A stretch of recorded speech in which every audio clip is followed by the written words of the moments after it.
Rekaman detik-detik parit tentara Ukraina meletus ramai beredar di Telegram pada Rabu 19 April 2023. Parit yang berisi gerombolan tentara tersebut hancur setelah dihantam artileri Rusia. Dalam menyelesaikan tembakan artileri, para pasukan Rusia menggunakan drone untuk mengintai lebih awal. Serangan pun tampak tepat mengenai sasaran. Dalam keterangan unggahan, tidak dirincikan lokasi pasti parit tersebut.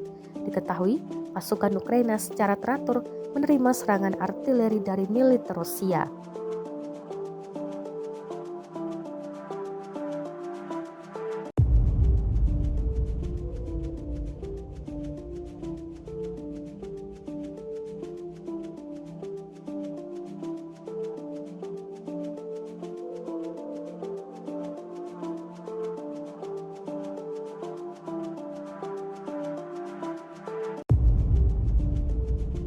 Secara total, sejak awal operasi militer khusus, Rusia menyebut telah menghancurkan 411 pesawat Ukraina, 228 helikopter, 3.776 kendaraan udara tak berawak, 415 sistem rudal anti pesawat, serta 8.732 tank dan kendaraan tempur lapis baja lainnya.